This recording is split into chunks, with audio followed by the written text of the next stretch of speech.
All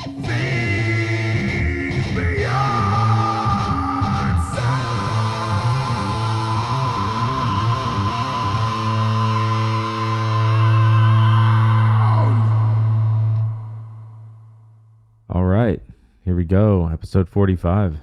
How's it going, Luis? It's going great, man. Finally ending my day and just chilling. Super happy.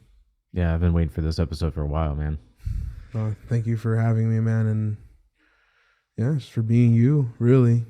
You know, always just been helpful and really trying to do stuff for people in the community. Well, thanks, man. I don't feel like I'm doing much. I'm just having fun recording people's conversations, trying to just document like who people are. Like you see them on stage all the time doing these, you know, crazy voices and playing guitar and like putting on these characters when they're on stage. But I don't know, not a lot of people have the opportunity to sit down and like have a beer with some of these guys or like have a conversation or hang out with them. So I feel like this is that opportunity almost. Most definitely. But yeah, man, so, you know, first off, I want to say I really like your setup. I'm starting to learn a little bit of microphones and stuff as well. I bought myself, shoot, I already forgot the name. SMD 76 or something. I'm not sure. I can't remember, but I got it from Sam Ash, from Mart. So Is it like one of these? No, it's for like when I do shows, you know, when I play live, yeah. Because I've actually recently broke 2 of my microphones. Oh, geez. Yeah, I don't even know what happened. They were just being held, and all of a sudden something became loose, and it fell apart on me. Oh, well, did you get this one for durability or something, or? Just a different one. I got away from SMG. Oh, okay. Yeah, just to like try, or from Shure, even though, you know, they're pretty well known, I guess. Yeah, I like Shure, but I don't use them on stage. Maybe if I don't like this one, we'll see. I was told that it's going to give me more of like a warm, round sound when I scream or whatever. So we'll see. It's the first time I've ever used one. Hopefully. Have you tried it out? No, I'm waiting for practice coming up soon. When did you get it? Yesterday. Oh shit, dude. Yeah. So I'm excited. That's cool. Yeah, I don't know mics very well yet. I used to know 'em a little better when I did live audio. When I did some work for like the Orpheum Theater and like Symphony Hall and stuff like that, and Mesa Arts Center. But I did a whole variety of shows, and we used all these different mics and stuff sometimes. Most of the time it was, or like I would say about half the time we didn't use a lot of mics, or it was just like, it'd be people with like a belt pack and they would just have a mic on their face pretty much. But that'd be about half the time because it was like theater stuff or like speaking events or, I don't know, like singing, you know. But damn, the mics really do make a difference, man. Yeah. You definitely need what is it? I don't really know much, but like the name that Dan used was a ribbon mic. We recently did that for our recordings for the new music coming out. A ribbon mic for vocals? Mm-hmm. Interesting. I wonder, does he have a reason for that, or he just really likes it, I guess, or you think it's man, I'm really the worst at listening to some details for like that. It's yeah, do some research, watch some videos or something. Yeah, I just kind of hear it. I remember how it made me feel when I heard the information, and I'm like, oh, okay, cool. Like, I wanna go on YouTube right now and search like ribbon mics for metal vocals. You know, like who uses ribbon mics? You know, who uses ribbon mics in metal? Just dead ass ask that question. Yeah, I type questions into Google like that just to see if there's a list. They have some sort of AI that gives you lists sometimes.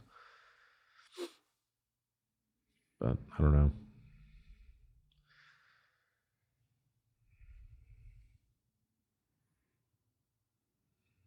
Did you get anything? Just saying, like, countless artists use it.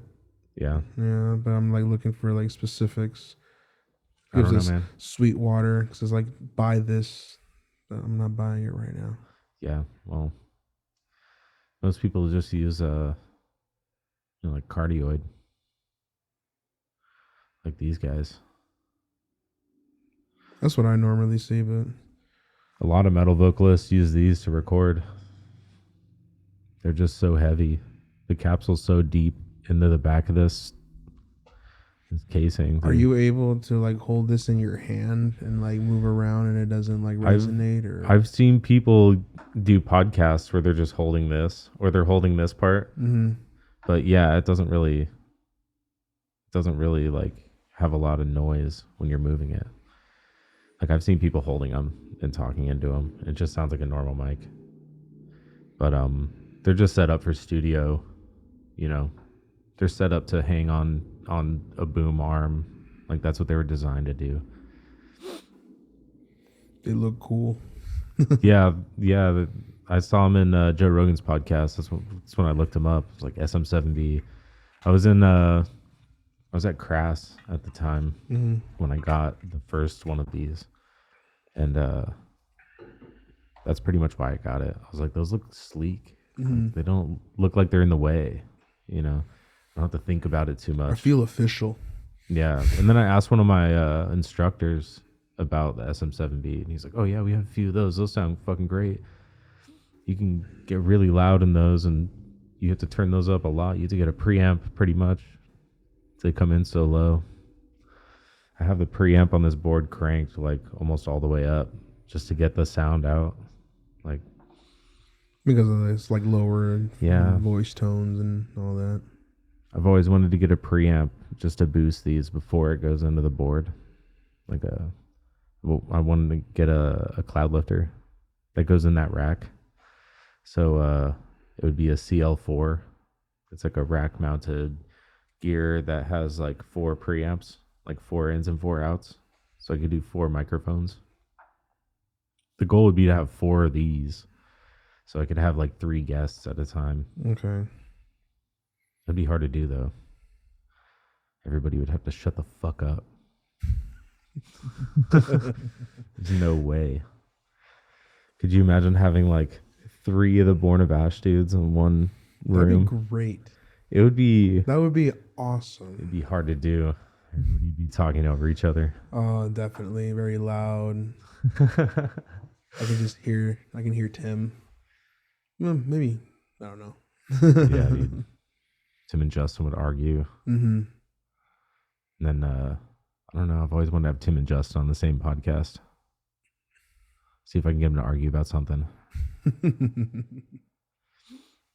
I was getting Derek and Chris to talk shit about Star Wars. That was fun. In the last episode, we just went on a rant about Star Wars. Meanwhile, I was like playing a Star Wars game like right before they came over. You know, I still like Star Wars. Who doesn't? I mean, only certain ones. Okay. I'm not a gamer. I really never cared much for like any of that. The games are mostly fun. I mean, well, yeah. I'm talking about like the movies. Some of the movies are disappointing, but it's okay.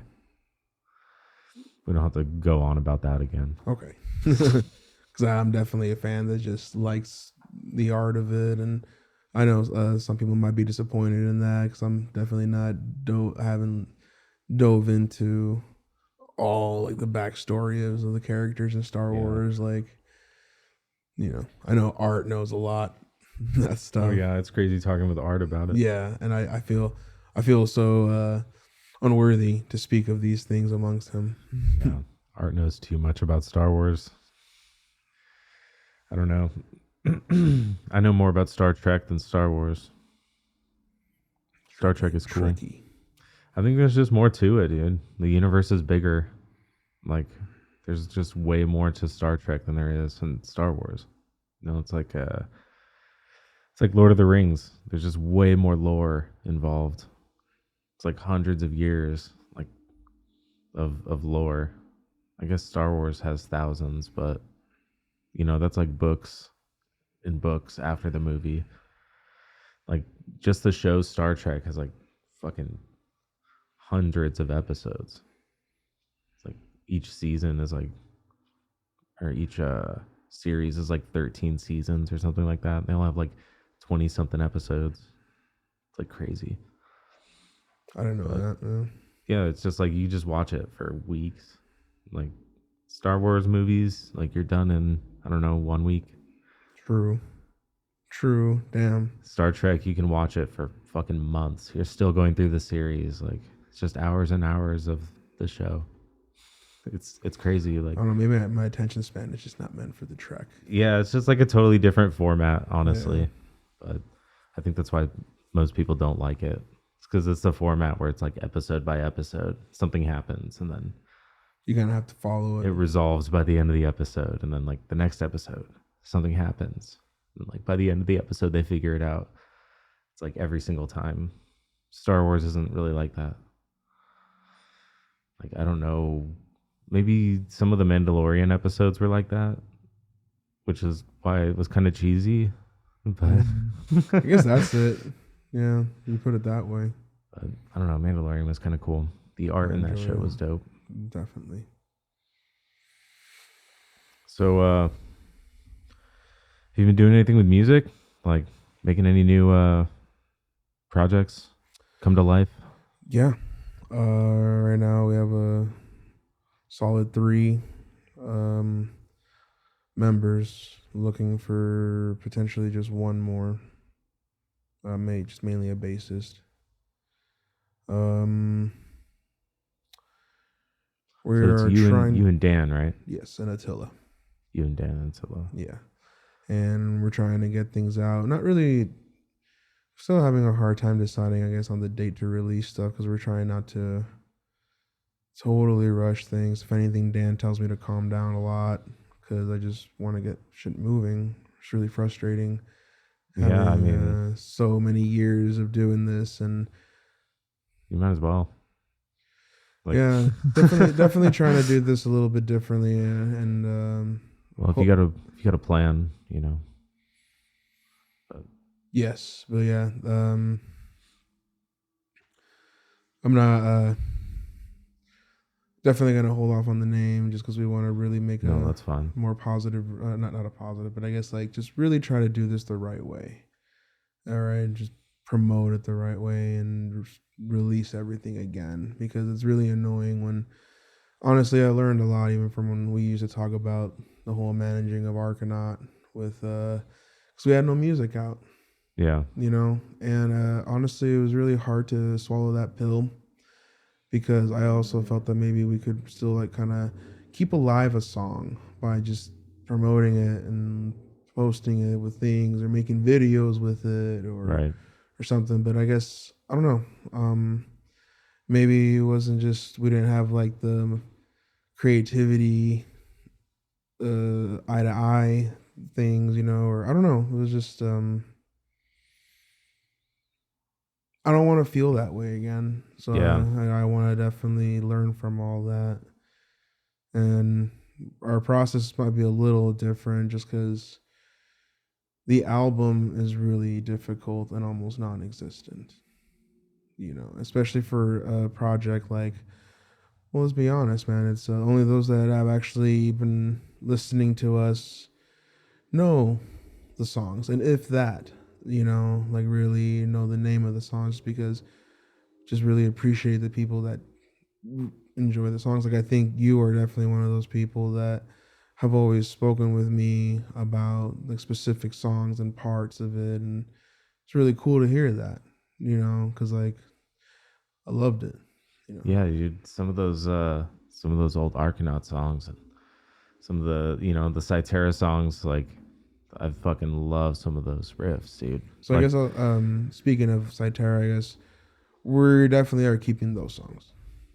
You know, yeah, those are gonna be brought back to the stage, and we refine them. I'm learning how to really go for my tone, understand how to like sing almost while screaming, because I don't know, we never sat down to actually like go over the notes of what we do, and we're still trying to get better at that. But this has definitely been trying to just refine my craft with that. And like for instance, in the new project, I'm not playing guitar.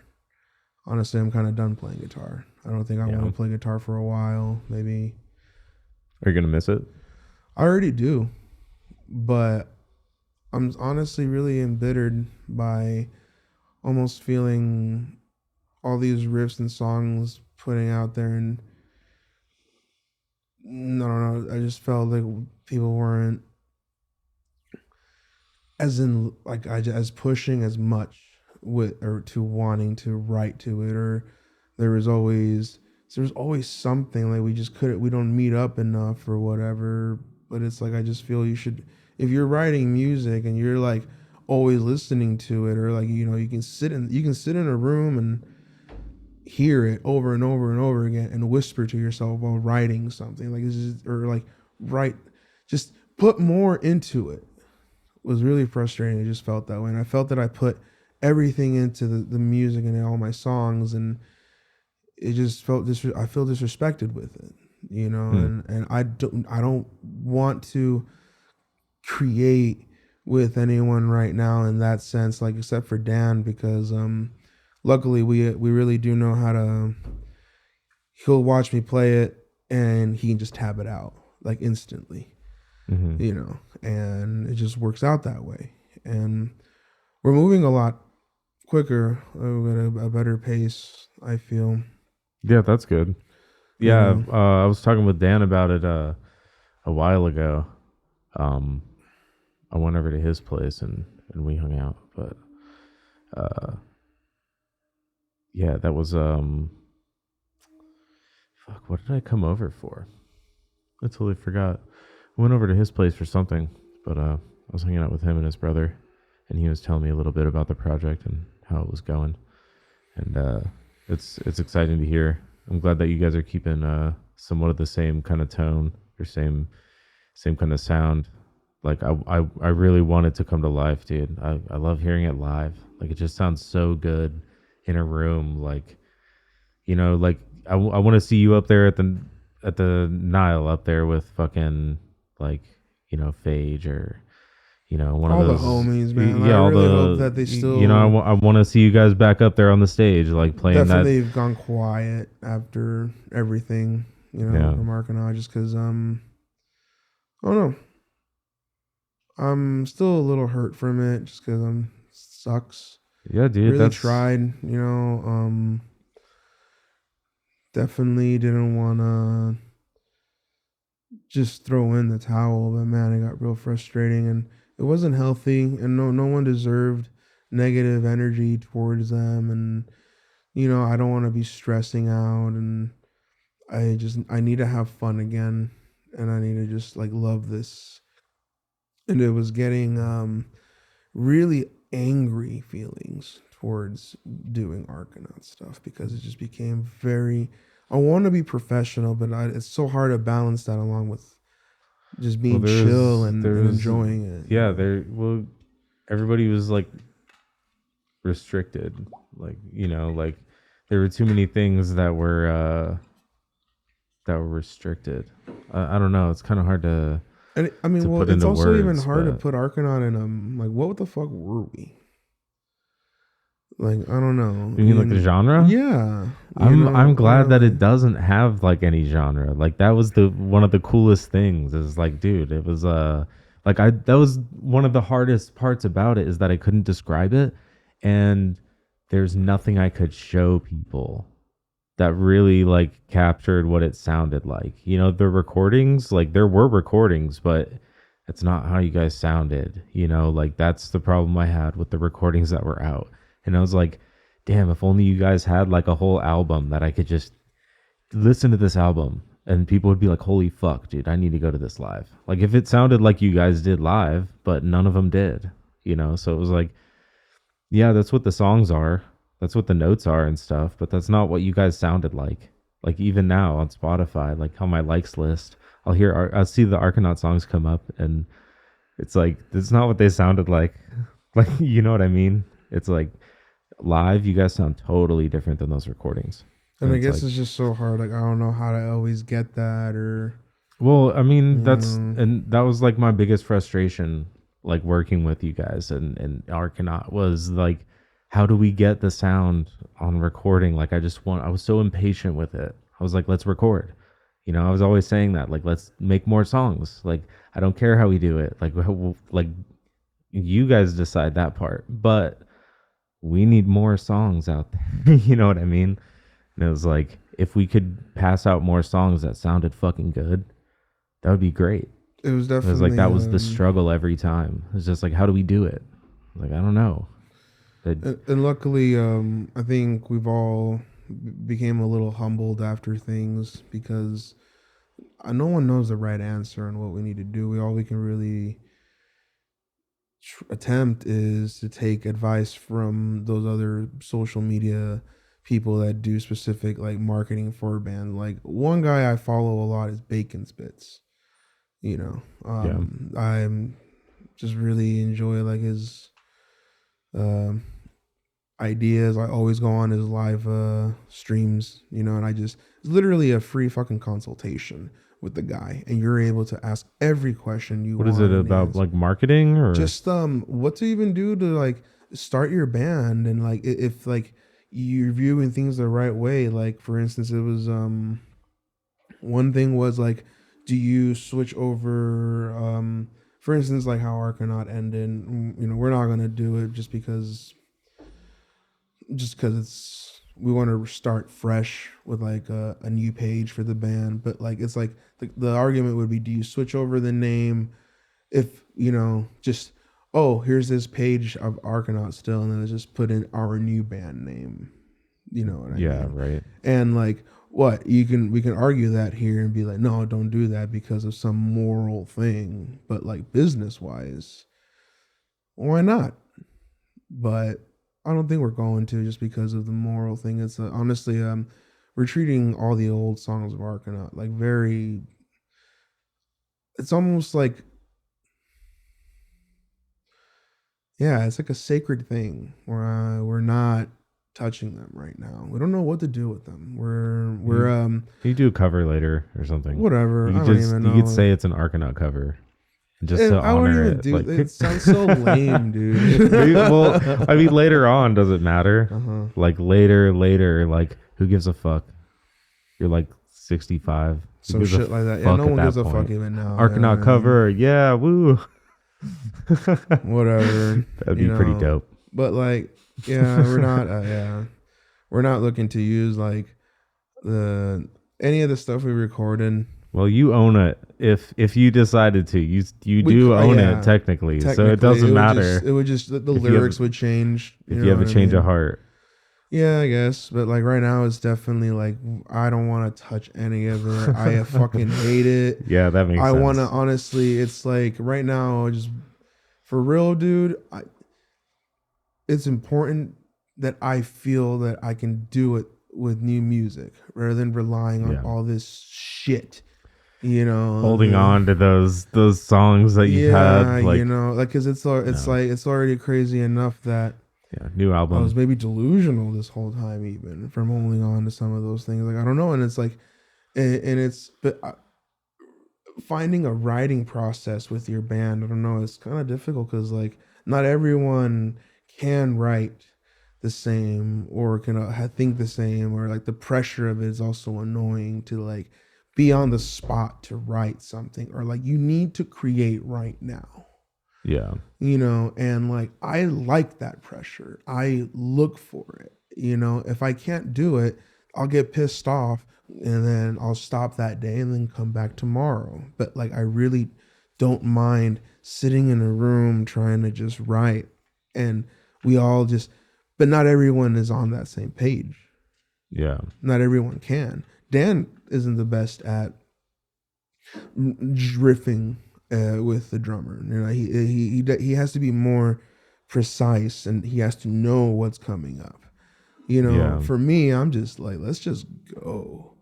Like I don't care. Like I don't count. Like it's embarrassing to admit these things because like I don't count to 4. I don't count to whatever I do. It's just like, man, it just feels right. There's this certain click that it happens internally. It's like a gear, it just shifts perfectly, and you just go, and it's nonstop, man. Yeah, I've definitely I've known you and Dan long enough. Like you guys definitely write differently.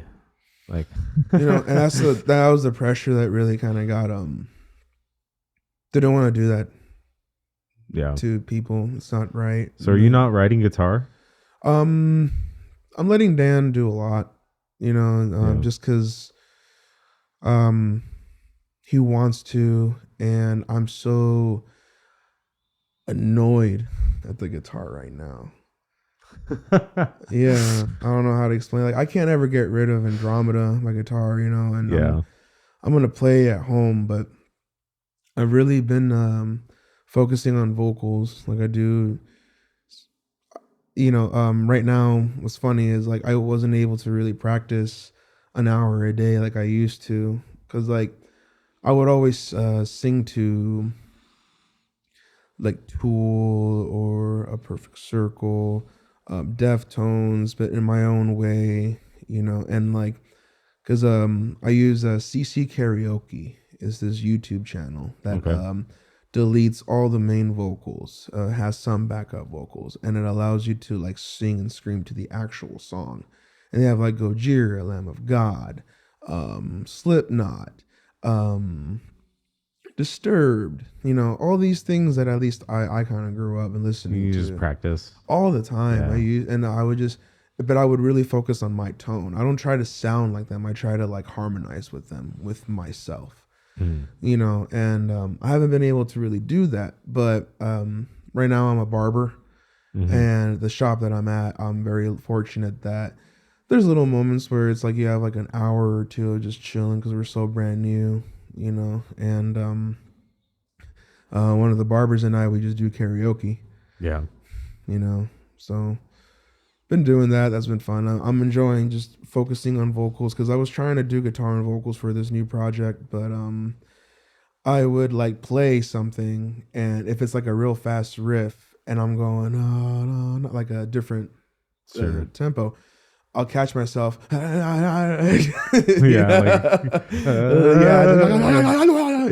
just random noises that like I just couldn't control, dude. It was so difficult, and it really bummed me out, but because I just can't hit the tones that I'm trying to do while focusing on hitting the strings, right? And I feel like such a wimp saying that, because it was like in Archenaut, that was a point. Like, if anything, I always appreciated the guy saying that, because I felt cool playing guitar and singing and screaming, and it looked cool, but it's hard. Yeah, it's really fucking hard, dude. Hard. I can't imagine doing that. Like, you had to practice so much. Like, So yeah, no, right now it's definitely just vocals. I'm trying to push myself to take some lessons from people online. Like this guy Chris Lipe always is offering like a free course, and I just slacking because I'm just working all the time too. Yeah. And then I really want to do it like Melissa Cross shit, just jumping on that bandwagon, whatever. But ever since I done the Zen of Screaming for my vocal warm-ups, I always do that before a show, and it's a lifesaver. It's Zen of Screaming. You never heard of it? No, I remember it. I just wanted to get the name right. Yeah, Zen of like Screaming. I remember being in the practices with you guys in Archenaut. So yeah, you got all those weird noises and everything. Everything, Zzz. Yeah, doing all the sounds. And then like the doorbell. I don't know if I can do it right now. Like, who?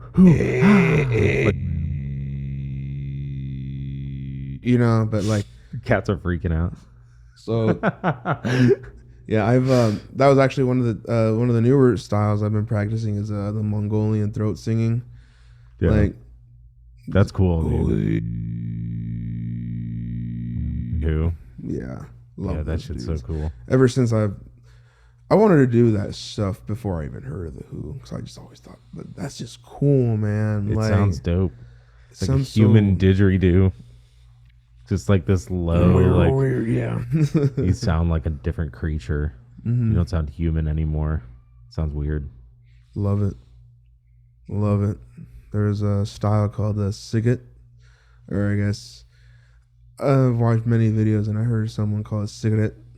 You know, whatever. I don't know if I'm saying it the proper way, but The Mongolian? yeah, and it's a really high pitch, like how like winds on top of a mountain peak, high pitch. Just I can't even go like just.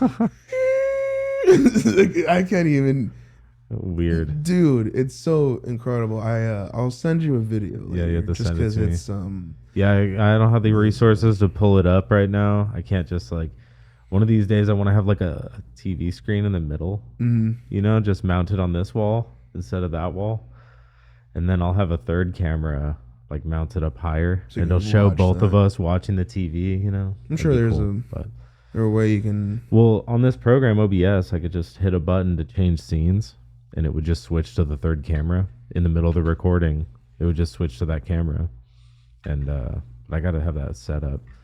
But that'd be cool to like pull up the Mongolian throat singing right now and just like I mean, if listen to you've that never shit. heard it, it tripped me the fuck out that a human can even make that sound. It was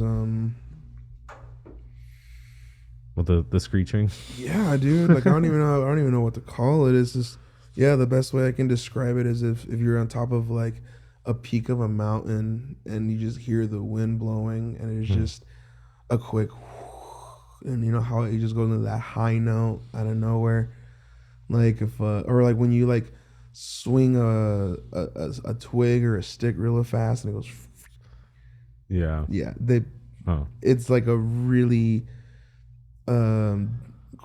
resonating high note.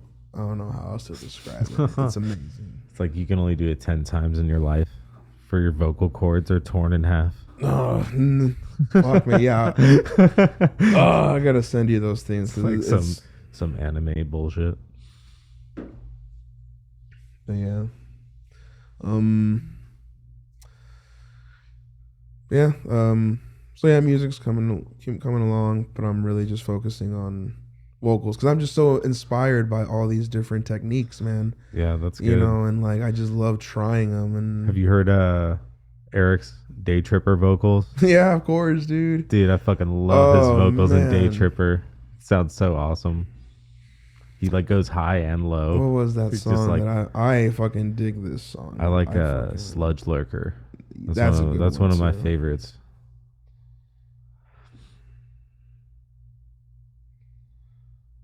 I just want to like yell at them and tell them to give me more of this kind of stuff. Yeah, call him out. Tin dude. Man, dude. Tin Man, yeah. Oh shit.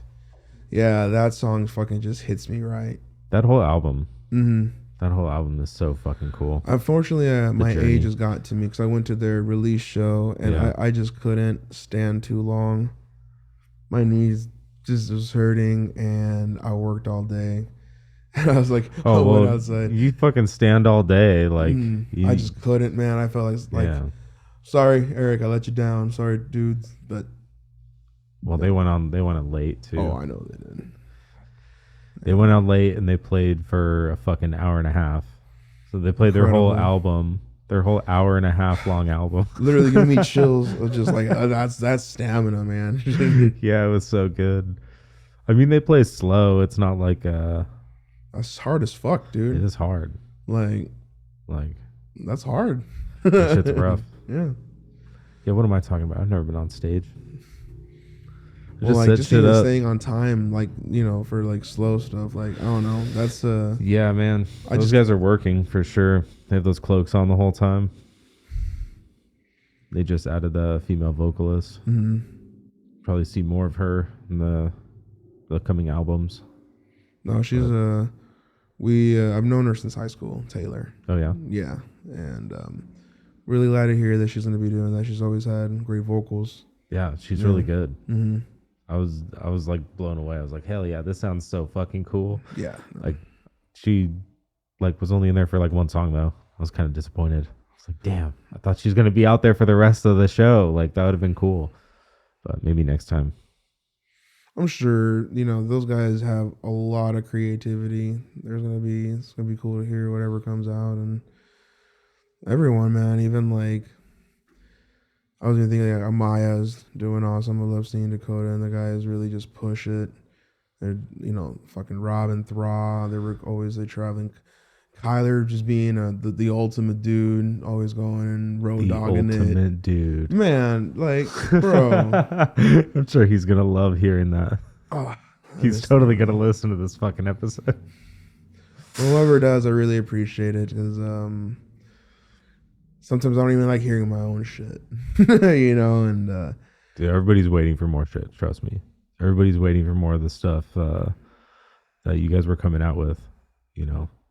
Like they were waiting for Cyterra, and then that just didn't work out. And then, everybody is always asking, like, shit, dude, like, what are they doing? Like, what are they making more? Is Archenaut coming back, or, and so it's good to finally have some sort of info, like, for people to hear. So you guys don't come out to shows much either, which. You probably should. Yeah, no, man, it's such a. I don't know. You work a lot, though. I mean, it's hard to get out when you're working so many hours. I am working, 60 hours. Yeah, that's rough, man. Yeah, sometimes even more, just because there's days where there's no clients walking in at first, and I go out and flyer, just go and drop off my information for the shop and. Come back, and sometimes people walk in at 6:45, and it's either I'm a fool and leave my money out the door, or I stay there and make something. Right. And it's been teaching me that you really do got to push. Yeah. And that in that industry for sure, man. Like, is that going well though? Like, I've always been very fortunate in having like peaceful like careers or jobs, I guess my first real career that I tried was a massage therapist, and it was chills, peaceful.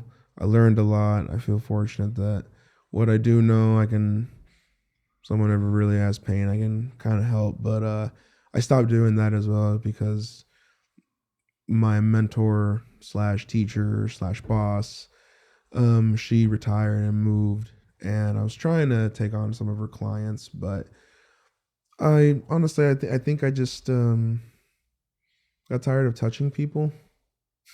And always really makes me sad when the pain doesn't go away. But a saying that was resonating to me is like, we all have to live through our karma, because like if you make bad decisions and bad choices on your posture, your food, or your mental state, you're only doing that to yourself. And I can only help so much, because like it would make me sad that, like, for instance, this one girl came in one time, and I helped her supposedly, but she was in pain the whole time. And there's a move where like I stick my finger in like your mouth and the jaw, and we have to bring it down to release a certain area here. And like I don't have the biggest pinky, but it's also not tiny. And for a young girl, it was really sad, because like she cried, and then worst of all, she was like deaf. Poor thing. Like there's also so much like trauma built up from not being able to like be heard and all that, Oh, so man. like it just really I couldn't do too much, and that's got to be a rough. And then job. people that come in with like cancer, you can't massage people too hard with cancer, because if you make the blood flow too much, then you only increase white blood cells to produce more, and then you fuck them up even more, man. So it's just like, but then they're on like, they have cancer, and like, so what do? Do you like help them out, or do you like stick to your profession and be professional and not cause anything to damage your reputation of things, Dude, honestly, if I had cancer, I would not be going to get a massage. If I knew that, if I knew, like, dude, if they massage me wrong, like the cancer will grow. Like, maybe you can only imagine. Well, obviously, your doctor has to release you at times, but like, there's people that will do it because they have like stomach cancer they can't do things about, and just smoke more weed. Oh, they did. They sure did, man. They sure did, and I am really grateful for all like the people that supported me Yeah. throughout my time. But Yeah, that has to be rough, man. Massage therapy. That's not just massaging people who like. I was trying to incorporate like sports and more. That'd be way better. Doing like athletic kind of physical therapy. Well, I That'd did, be man. way better. I was doing all those things. It was just you have to find your clients, and I guess during that time, it was when COVID hit and everything. You know, so like when I was at the chiropractor, it closed down, and then started working at the other place, and then so just money changed things. Yeah. You know. Well, the only way to get into it in the like sports and athletics would probably be like through school. You pretty much would have to go to school and get in that way. If you think about it, like all the people that do like physical therapy medicine. for like sports. Yeah, no, sports probably, medicine and sport yeah. massage is way different. Yeah. Yeah, medicine is, I feel, more physical therapy based. And Do professional teams have a massage therapist? So how do you get there? Do you have to come from sports medicine to do that? you just have to really have your background and show that you have the knowledge. Like, what's your worth? Why should I trust you with my body? You have to have a portfolio or something. Yeah, like a resume. And you know, I was doing it for about 7 years. Yeah. So like, I was fortunate, man. Really fortunate to what I did. But I didn't promote myself as hard. I really care more about music. And then one of my friends who worked at the chiropractor with me was a barber, and he's the one that got me into the shop I'm currently at, just because he introduced me to everybody. Yeah. You know. What shop is it? Where's it at? Evolution Barbershops at 43rd in Peoria. Nice. Yeah, we're right next to JL Boxing Academy. Yeah, so. Did my dad ever hit you up for a beard trim? He doesn't not need yet. one, bro. His beard's great. Your beard's great. Yeah, it is. But if he wants to come in for one, Of course. I'll keep trying to push him your way. He keeps asking me, like, I gave him your number, so we'll see. I mean, I answer my phone calls because right now that's like the shop number. That's the shop phone. Oh yeah. Oh yeah. So like if I had it on, we're closed right now, so I wouldn't answer. You know what I mean? But if I was like earlier, I would be talking like Evolution Barbershop. Yeah. So are you like are you the last one to leave then? Pretty much, or no. There's one guy. He's one of the coaches there. He's there all the time, morning and afternoon and evening. He stays there late. Yeah. So like typically, you have your own key. Yeah, you make your own hours. Right now, I'm really brand new at this, so like I'm working from open to close, but I'll stay a little after and I'll come in earlier as well because I started working out at the boxing gym as well. Oh, okay. Yeah, just because I don't want to do cardio, but I'll punch. That's cardio, dude. Exactly. Boxing is cardio, yeah. Yeah, so much fun, man. I love it. Can't skip legs though. No, you do some leg workouts. You don't skip legs even in boxing, bro. Yeah, like your calves are on fire, your hips are on fire if you're punching the right way. Yeah, you know. I used to not knock on it, but like I always loved the like MMA stuff more. I always loved how more intense it is, but it's so dangerous. And well, yeah, it's like I don't know. I see boxing and it's just like a completely different sport, but it doesn't look as dangerous at all. The UFC looks way more dangerous, like MMA. Mm-hmm. I mean, you can still get, messed up in boxing because like those, power punchers. Yeah, but like regardless, sure. bro, like hits to your head, man, are a serious thing, and like they use heavier gloves, so so they get like knocked harder, But it's not. You're not getting. It's not the same kind of stress. It's not like the same fucking kind of strikes. You can't do elbows and knees and fucking drop them on the floor grab and an fucking ankle, choke them out, accidentally armbar a little too hard. Yeah, or hit hit ground and pound from behind and accidentally hit, in the back of the neck or whatever, Yeah. Cause like fuck no, dude. When I was doing that for a little while, just to like, I love the discipline in the martial arts Yeah. world. Like I think that's what attracted me to it. I don't want to compete. I don't even think I could be in shape for it, man. You got to really be another level of tolerating pain. I wanted to try to do some kickboxing so I could learn how to kick as well. That shit's fun.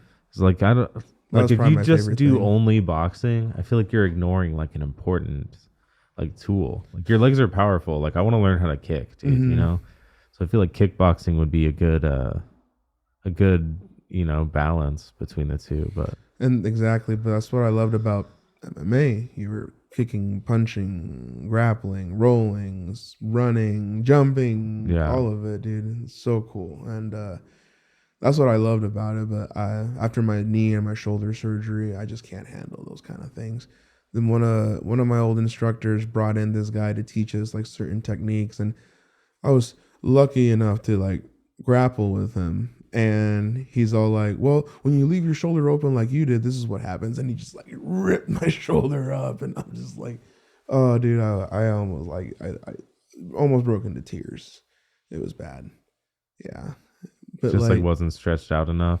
I so I tore my labrum band in high school. And I've always, unfortunately, babied it a little bit because about right there's my range of motion right there. And I just feel like a sharp pain always come up here. That's interesting. I might have done the same thing, but mine's a little more up top. I probably tore something else, but it was I don't know. I think you were there. It was at that Slayer show. Oh God. Mm-hmm. Yeah, where they had like the huge cross of fire and like everybody running around it. Like I don't know which band it was. It might have been Slayer, but I was going in and out of the mosh pit all night, and I fucking, at one point, dude, I fucked up my shoulder somehow. I have no idea. I'm always trying to go against the flow. And at a show like that, that's just dangerous. Like I was just being an idiot. I don't know what's more dangerous, man. Going with the flow and then falling and then people or like against it and then somewhat kind of get stopped a little bit and like I think you get held up more if you go against the flow because you're pushing and using your own force to stabilize rather than try to keep up with people. If you're not fast enough. Depends how many people are there, and if it's a lot of people, like all you're doing is just getting ran over every time. It's just like I'm the overseer now. It was really really fucking dumb. Felt like a bird on a window, just whack. Just kept trying to I was just getting ran over, dude. There's no way. But I was drunk, so I always done that. I love going. I mean, it's just fun, man. I don't know. That was a really fun show. But when I woke up the next morning, I couldn't lift my shoulder up. Like I had to call out for like a few days. I couldn't lift my shoulder, and then when I went back to work, I couldn't like use my shoulder very much. It was so bad. And then I had to pull these huge wires over and over. It was just. I told them my shoulder was fucked up, and they had me pull anyways. I was like, God damn it, I need the money. And so I guess talking about the shoulder injury stuff, it's babying it caused me to just not allow my strength to develop it evenly. Yeah. So I've always been afraid to punch with this hand and everything. And now with boxing, it's caused me to like strengthen it more. And it feels a lot better, So like I'd recommend not working on your range of motion at least. Yeah, I try to focus on like shoulder exercises and like shoulder stretches. Like I try to do like shoulder stretches daily pretty much. I just want to make sure it doesn't like get too stiff. The idea is that's it right there. Don't become stiff. Yeah, like whatever. My new working out method of things is different because like I don't really care to lift heavy weights as much anymore. Like I stop at a certain point. I want to lift weights, but I don't want to lift like I'm not trying to lift like fucking 200 pounds at a time at any given moment. I think surprisingly I think I can get away with like 80 pounds, like in doing some fucking exercises that would be functional strength more than just like bench press. You know, I could do push-ups and be fucking strong. I can, you know, use kettlebells or use like free weights. I like doing free weights more than like a whole straight bar like bench press, you know. With my shoulder injury stuff, my range of motion I can't do that anymore. It causes way too much discomfort. Yeah. So like I don't bench ever. Can you do push-ups? I'm getting there. It still hurts. Yeah. You know, but I rather do like, I guess the ones where you like have like the rope and you're leaning and you're able to push yourself up like that, because the motion of having me push this way hurts, but the motion of pushing down, I have all my strength. Oh, I see. Yeah. So like it just doesn't hurt that way. I've just changed entirely how I work on my body as much, you know. Unfortunately, let myself go a little bit after I turned 30, and I got up to about 350, you know, and but I'm coming back down. I'm about 325, 330 right now. Yeah. You know, so a little bit, you know. Yeah, I'm getting a little heavy. I'm probably right back around the heaviest I've been mark. I need to start losing some weight. I'm sorry, puppy. I'm getting up there, but whatever. I think heaviest I've ever been was in the Navy. Just like ate too much, didn't do shit. Damn. I got really fat. It was funny. Yeah, that is like very Yeah, ironic like, too. Yeah, like yeah, I was like, damn, dude, this looks bad. Like I come home from the Navy and I'm like chubbier than I've ever been. Yeah, like I need to do something. I started working out. Like by the time I got out, I was, you know, losing a little weight. But then I went to work at QT and I fucking got so skinny. That's the skinniest I've ever been. I went from the biggest I ever was to the skinniest I ever was in like the matter of like less than a year, probably. That's impressive though. It was bad, dude. It was not good. I was just stressed out and running back and forth all night long. Okay, I'm sorry. It was like sucks, such a shitty job, but I got paid a lot for what it was. I was like, I can't complain, dude. This is paying all my bills and everything. It's like, what else am I gonna do? You know. That was before I decided to be an electrician. But yeah, that was an interesting time, dude. Just losing weight, getting skinny, and like, damn, I've never been skinny before. I don't know. I want that feeling. It was like I was so tired. I was so tired all the time, though. Mm-hmm. Yeah. I'm so sorry. That one sucks. Like stress stuff. Like for me, it's more of a like I don't know. I develop like eczema on my hands, so when I get real stressed out, like my right hand becomes like so dry. And yeah, me too. I get the same thing, dude. Man, like it's really disgusting to be honest. Like yeah, it sucks. Yeah, I know exactly what you're talking about, dude. But like it's getting like a lot of shit happened like throughout the last couple like 5-6 years, you know, or even like 10 years for me, and really made me have to like turn my mental state and like really focus on becoming happy, and that's like I feel the best now, and really glad because like I just know when things are bad is when my skin breaks out. It's fucked up, you know. But yeah, I get the same when I'm like all stressed out. My hands start breaking out. I'm like, fuck, dude.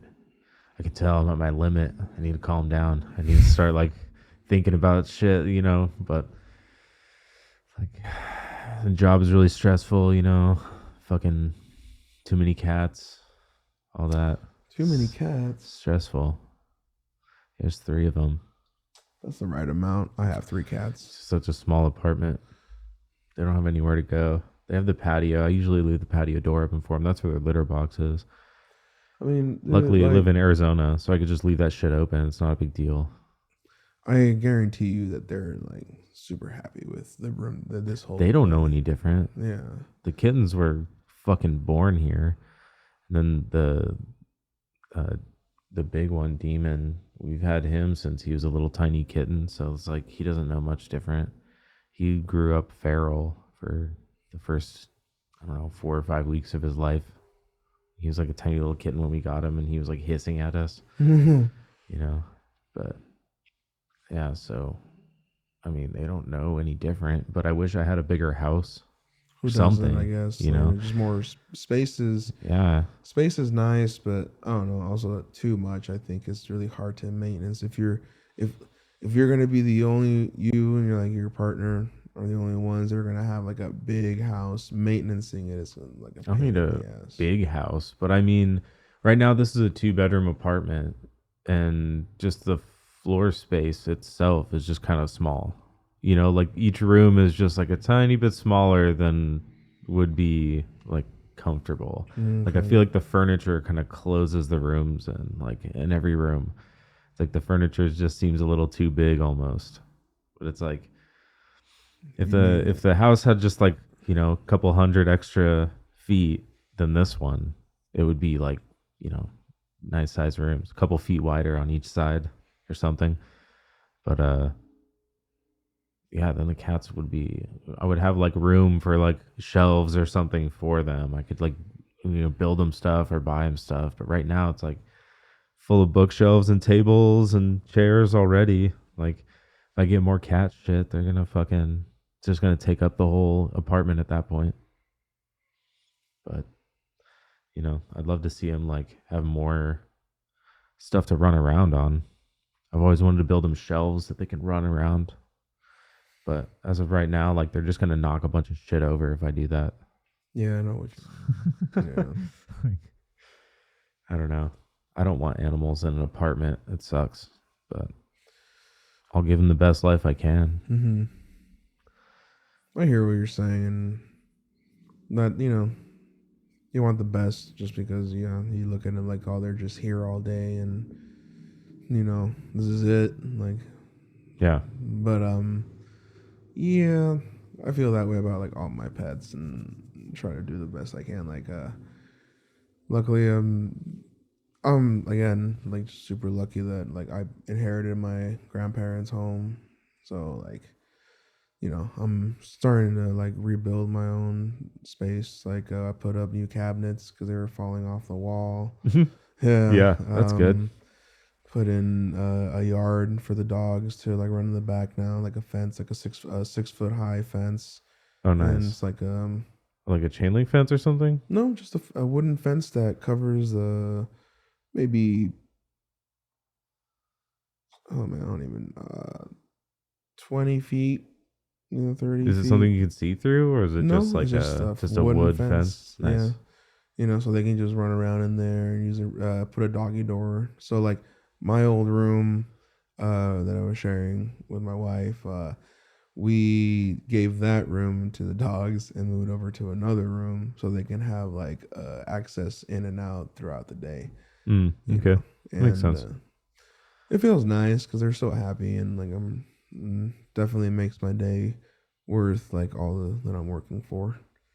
Because if it wasn't for like me being out all day, I wouldn't have been able to actually afford like everything. Right.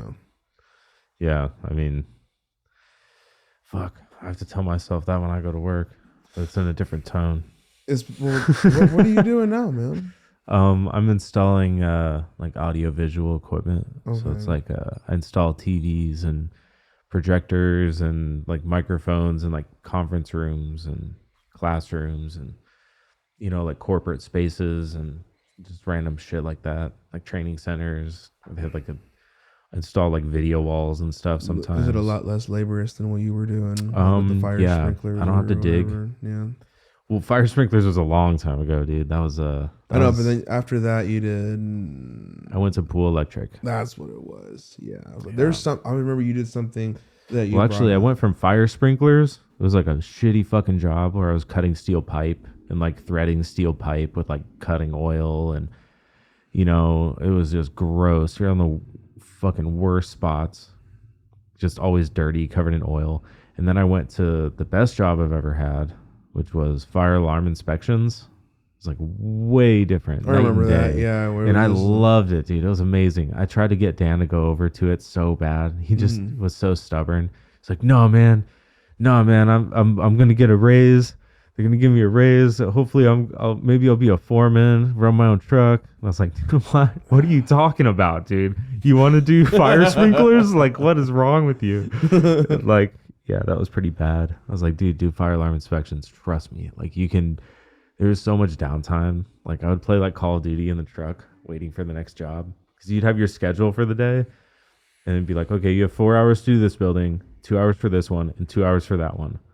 You're like, okay, cool. And like the first inspection would take you like an hour. You're like, okay, so I have 3 hours to the next inspection. Wow. You're like, That's dope. you just sit there like, okay, and like your job was your duties was to call the next inspection, like call the next place to see if you could get in, and usually it was a no. Usually it was like no, you got to come like at that time, unless it was like a Walgreens. You could do the Walgreens early. You try to do all your jobs as early as you could, like, because at the end of the day, if you were done, like, just go home, clock your whole day. It was like that kind of job, like just get your inspections done. It was so cool because there were sometimes projects where it would be a huge complex or massive building or like some sort of manufacturing plant, and you get to walk through every single room, all the offices, all the all the floor. You have to like walk around and make sure all the fire alarms and sprinklers work. Like sometimes it took like a whole week to get through a building because you had to make sure every panel was working and replace all the batteries. It was a cool job though, because you got to see so many different kinds of buildings. It was weird. Sometimes you had to get in a clean suit and like with a fucking hairnet, and like I had to put a beard net on. And like it was when I had an afro, so my hairnet was like stretched to the limit. I looked stupid as fuck, but I was like, let's go. I want to go in. And like people were like turning around and looking at me the whole time. Like I just looked like an idiot. Like it looked like a balloon on my head. Like it's so dumb, dude. But yeah, that was fun. That job was cool. Wish I could go back to doing that, but they fired me because of COVID. That's what they said. I don't believe them. Honestly, doing that job during COVID would have sucked really bad, though. Damn. Yeah. But And then I got into pool electric. But so you just did massage therapy and then moved into the barbershop. The barbershop? Yeah. And it's definitely, it's like how you were saying, you're trying to look at it in a different way. It's because like, yeah, if it wasn't for what I'm doing, it wouldn't, because I wasn't happy at the chiropractor's clinic. It was just really stressful. When I went to the and Breathe, the other massage place, that place was awesome. I've never felt so respected, and like I didn't have to clean, dude. I didn't have to clean, like, and every job I've ever been, because even right now I have to clean the bathroom, I have to clean the mirrors, and like, but like I'm okay with it because like, bro, like I really like the shop. It's the coolest place I've ever worked at, because it's just coming, like we basically pitched the idea like, hey, it'd be really cool to have this gigantic Medusa head in like the barber studio, and the owner got it. It'd be cool if we had like a game system in here. Oh yeah, and he got it too. He has this old school like joystick games, thousands of arcade games, and then a PS4. Just chilling. Nice. Yeah, and then well, unfortunately we did have a little mini basketball hoop, but like the little kids were like dunking it and of course broke it. Of course. Yeah. I saw one that had a spring, like a kid's basketball hoop for a door, and it was like plexiglass with like a metal hoop and a spring. I was like, Jesus Christ, you're gonna break the door. Yeah, I was like, dang, that's like you're like literally pushing something. Like, yeah, the kid's gonna get too confident and just rip the door off the hinge or something. The best part about it though is, like, I'm sorry to say this, and I doubt he'll listen, but the little kid, man, he the little chunky kid, like, just no, okay. And the hoop was not that high off from the door, but and he tried so hard to dunk it. I've never seen such a look of faith that he was really gonna be able to reach this top of the door, dude. And he like jumped, maybe came off the ground like an inch. And just slammed right into the door. Fucking you just see a smudge, like he hit that like with authority, dude. He really thought. Everybody turned around. Oh yeah, no, everyone just laughed, and because they're all little boxing kids, so like they're more rough and Yeah. doesn't matter. Like they're not gonna get hurt as easily, Yeah, because sure. they're punching themselves each other all the time. Like they have whenever it's someone's birthday, they put on like the punching suit thing, and they just all get like a full hook. Every person Jeez. gets one hook just to like hit, and I'm like, wow, little kids doing that, they love it though. Yeah, me and my brother would play games where we punch each other in the arm and stuff. Like hacky sack. That was one of them. Well, If you it was so dumb. One of the rules is called, I think it was called 5-hack whack or something like that. okay. I don't know. You like you like kick it 5 times, and then on the 5th kick, somebody can catch it, Grab it and throw. Okay. and then you throw it and hit Mhm. somebody, and you have 3 lives. And if you lose all your lives, you have to walk around the circle, and everybody gets to hit your arm as hard as they want. So you just walk around the circle, and you just have to get hit over and over. I think I played. I don't know what we used to call that, but I played some. I think I Yeah. played that. I'm sure, So it was man. like, I had to have been like just so many days of playing hacky sack and lunge. Like I can't remember each one. yeah, it Because was. we just punch each other just for the shits. And Well, it was gigs. fun because like you could easily gang up on somebody and just be like, "We're gonna make you lose all your lives first." That's fucked. It's just like, yeah, dude, you could be so mean and just be like, "We're gonna do you every time." Like, it's So, like, that's like Survivor. yeah, shit somebody right who's like, "I want to play," and you're like, "Ah, we don't like this guy." It's like, let's make him quit. Eventually, they would quit after like they're about to lose their last life. Like, I don't want to play anymore. Good, get out of Good. here.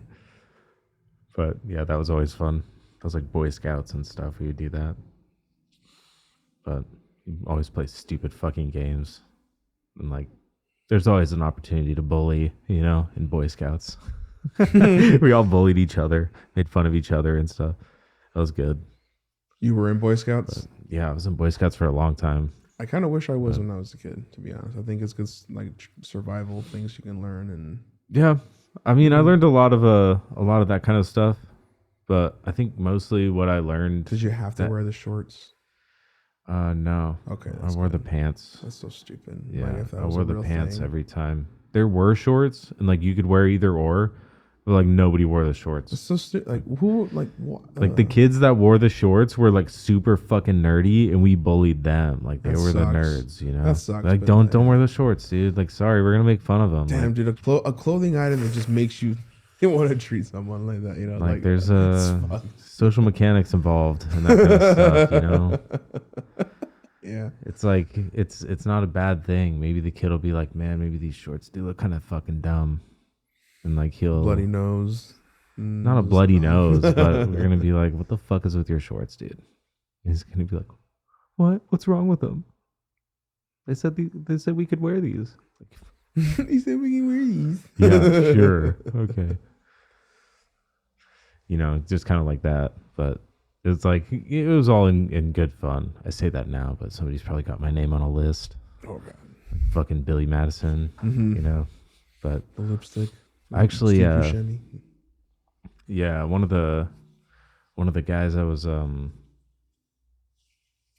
one of the younger kids in the troupe. Actually, I ran into him on a job site the other day. It was pretty funny.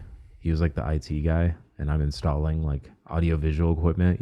We interact with the IT guys a lot. Mm-hmm. But it was him. It was a fucking Christian. I was like, holy shit, Christian. It's like, geez, what's up, dude? Like, he looks the same, just bigger. Oh wow. It's like, hey, what's up, dude? How's it going? Have people recognized you though, or no? Yeah. Yeah? He recognized me right away. He's like, oh shit. I had hair like this in Boy Scouts too. Okay. I cut it again I when don't I know was why in. I feel like you. Just I had barely. no. I had hair like this in Boy Scouts for a little bit, so he's seen me with long hair before, not with a beard, Mhm. but I cut my hair when I joined the Navy, of course. But yeah, that was actually I think I cut my hair in high school. I don't think I had my hair like this in high school. It was like in middle school. Yeah, but he recognized me right away. I think he saw me first. I want a sticker of you and your hair and your beard now. Like just Sticker, dude. It's my it. face, like Yes. like full. So I can know that's how you, because like I cannot imagine you like having long hair like this before. I've never seen anyone with like hair like you before. So I was like, wow. You want a picture of me without? I've seen one at your old house. Yeah. Just at the old house? Yeah, that's the only one I've seen. Mean, check this out. I keep my old Navy ID on me. And I took a really dumb picture right before I got out. They're like, oh, you need a new ID. I was like, why? I'm getting out in like 2 weeks. They're like, go take a picture and get a new ID. I was like, you motherfuckers. So I took that picture. I just smiled all stupid. And like everybody else's picture is just like straight faced. But you're just like, and I'm like, and just like smiled, you know. They don't tell you to smile, so I had to like just guess when they were taking the picture. Just you know, they don't tell you when they're taking the picture. She's just staring off. Yeah, smiling. they just say, look at the camera. That's commitment. And you're done. And then they're just like, okay. So they say, look at the camera. I was like, just a stupid smile, you know. They caught it like mid smile. It just looks really stupid. But yeah, that's me. I can't ever picture you with like any other way, man. Yeah.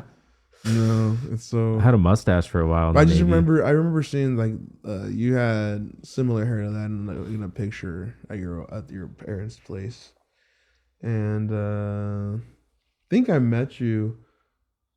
Before you, no, I don't think I met you when you had short hair for a little while, just really quickly. Like I can't remember what it was. It was super quick. I cut my hair when I was working with Archenaut. Like it was like right when I started with you guys. It was I had very like an afro. very short time though. Like I can't picture you any other way now. That was probably like the last time I had short hair is when you've seen that before. Okay. But I was living at my brother's house. We were living in that house. It might have been like the house show or something. I might have had shorter hair the first house show we did there. So, yeah. You know, I think like a long ass time ago. Yep.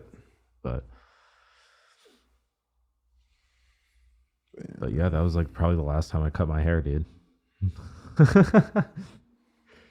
I've got it like trimmed a couple times since then, but I've even given up on that. I'm just like, whatever, man. It doesn't make a difference. Dude, like now that I do hair, your hair terrifies me to actually cut it because you have to wet it to actually know your real length.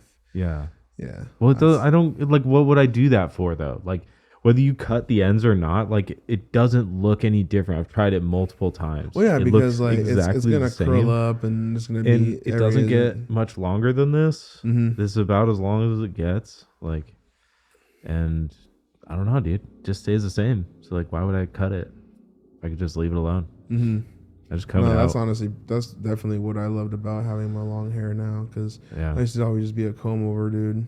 You know, that was it, dude. I like the braids you used to for the shows. Used to do for the shows. Those are fucking sick. I'm always gonna be doing that because like I don't like to headbang without braids. Your hair just gets all in your mouth. Yeah, it gets all fucked up. There's one. I don't really headbang like that anymore. Huh? I don't really headbang like that anymore. No. My hair gets too fucked up.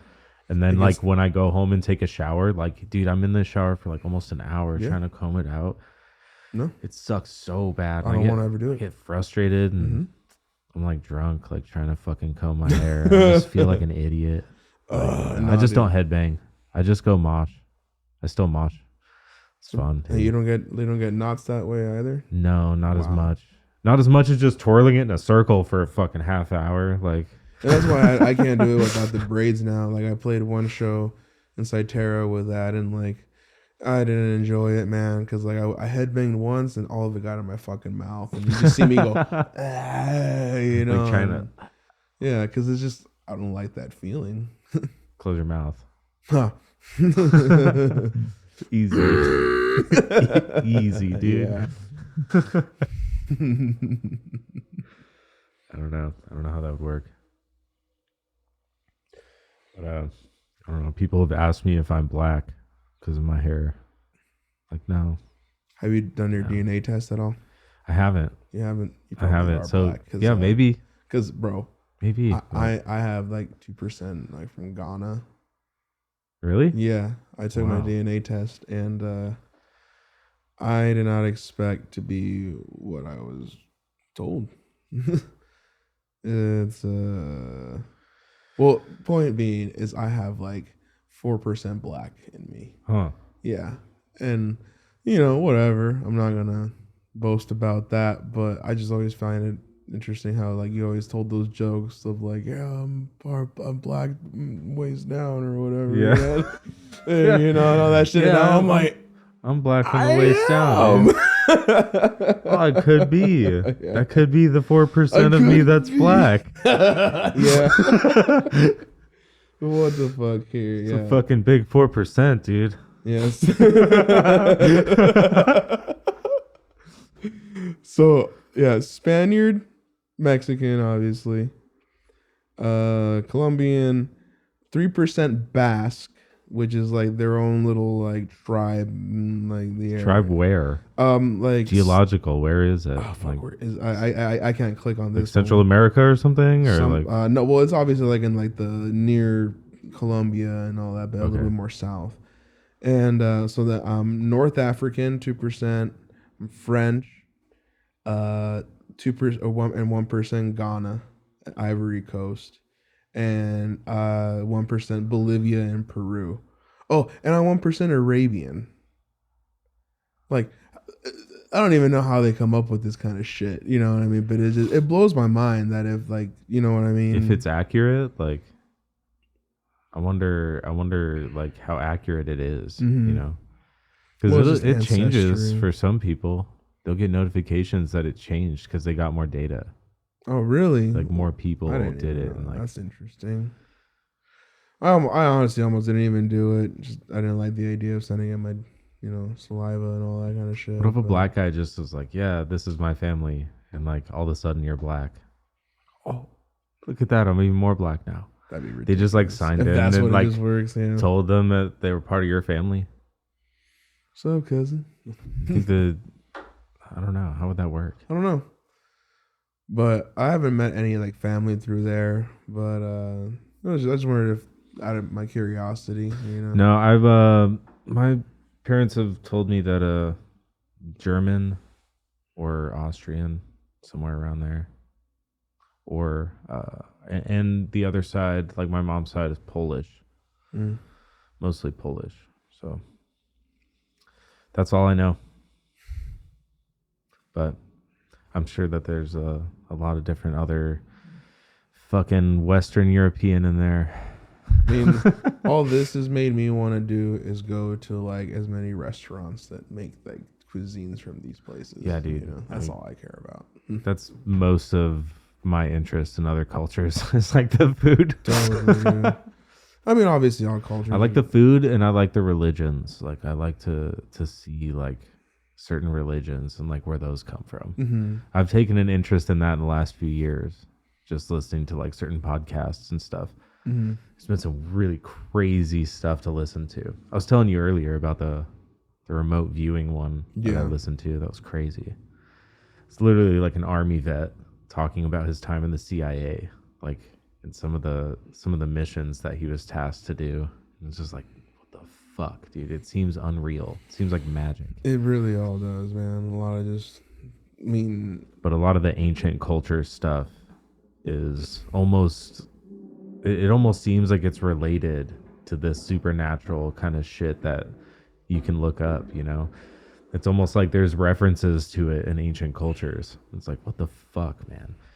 Like, how is it all connected? Like, were they using this stuff already? Right. But I don't know. It's been fun looking at like different content about that. I want to get more well versed, like to where I can like reference stuff. That'd be fun. Have you looked into any of it? Like any of the ancient civilization kind of stuff? Not recently, and again, my memory's always not been the best to like memorize all those kind of things. But like like ancient Sumeria stuff. Yeah, stuff like that. Yeah, and like the Dead Sea Scrolls and things. Yeah. Do you have Netflix? Not anymore. Fucking bullshit. I'm not paying for ads. Paying for ads, bro. Like, you pay and they give you ads. Yeah. Yeah, that's how cable is, isn't it? Yeah, and I never had cable. I never wanted it. Yeah, fuck TV.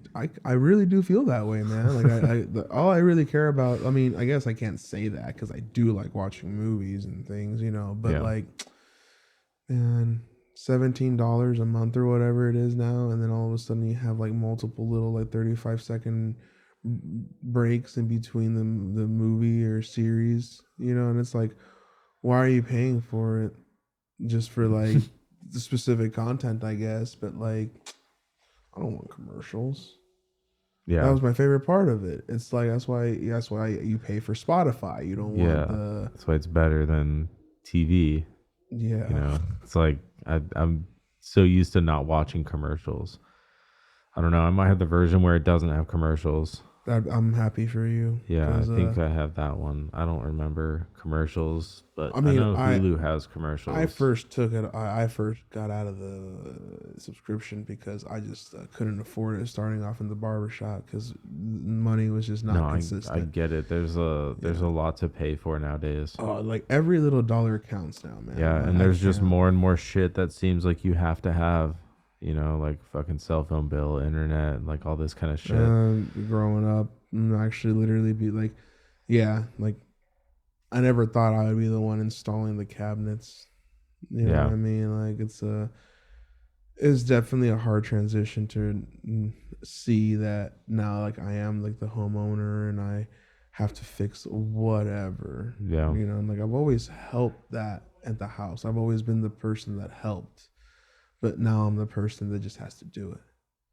Yeah. I can't ask anyone. At least you have the internet. You have YouTube. YouTube knows all, man. Yeah, so you don't have to like go to your friend and be like, teach me how to do this, please. Yeah. Like so like you can't complain too much, but it's definitely it sucks just because I guess never been used to like having to be the one making those decisions on like oh, it is time to fix this wall, it is time to paint this fence, it is time to buy a new microwave. It's fucking yours now. Yeah, you know, never had to do that before, and it's a cool feeling, but like it's an obligation as well. Yeah, like you have to fucking do it. Like you can't just let it go to shit. Like then it's your shit to deal with. You know, and I can't call an uncle to come over and like fix something because like, and everyone I know in the family is basically retired now, so like they don't want to deal with that. You know what I mean? So it's like, but I mean, Kyler's helped me out with like tarring the roof just because like I'm too heavy. You know, and I was gonna say call up Kyler for help. Yeah, I know he's been the one that's helping me out. And then my other barber buddy, Simon, he's helped me put up the fence for the dogs just because he used to be like a carpenter, so he knew a little bit of things and like because I needed help with that one. I was like, I'm not sure what to really do, you know, and I just wanted to have the right tools because